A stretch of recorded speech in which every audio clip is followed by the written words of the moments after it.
Beyond COVID-19, Māori initiatives by Sir Mason Durie of Rangitane, Ngā Te Kauwhata, and Ngā Te Raukawa. There is little about COVID-19 to warrant celebration.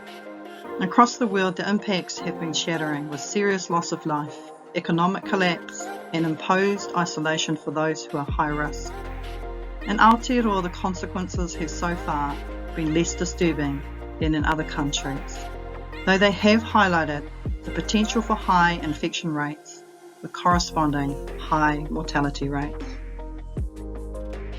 COVID-19 is not the first pandemic to cross our shores.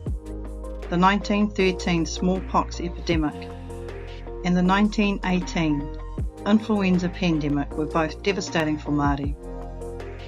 Disproportionate loss of life and serious socio-economic hardships continued to be felt well after the infection had subsided.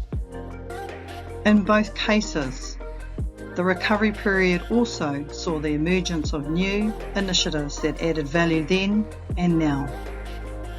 When the 1918 influenza took the lives of young parents, a target group for that particular virus, tamariki and rangatahi, were orphaned. It was Tupuia Hirangi who came to the rescue.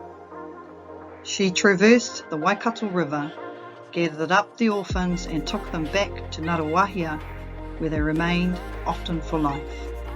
They became the backbone of the developing marae and helped lift the Tainui spirit. Out of disaster had come a sign of renewed determination and vitality. Some years later, Māori experienced unacceptably high rates of suri, or Southern Infant Death Syndrome.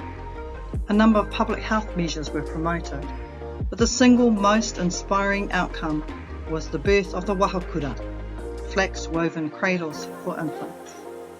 Their use saw a dramatic fall in suri for Māori, but also added a new dimension to childcare that resonated with Māori mothers in ways that were not felt with traditional cots or unprotected bed sharing.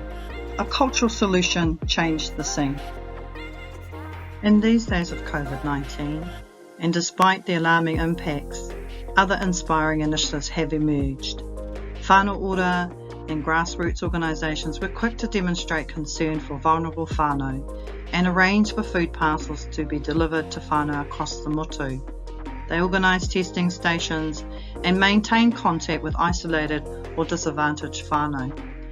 Similarly, when the possibility arose of COVID-19 being brought into remote tribal areas by fleeing travellers, iwi leaders arranged roadblocks and other disincentives to block them. Their concern was to protect their own older people by asserting mana whenua rights.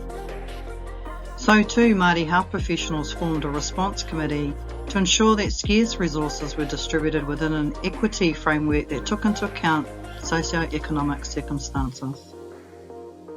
The point of all this is that adversity can lead to the emergence of strengths. The Ngaruawahia story, the wahakura, the whānau ora immediate response, the iwi roadblocks and Māori initiatives for supporting kaumātua and monitoring policy and progress. These all reinforce mana and strengthen the case for tino rangatiratanga.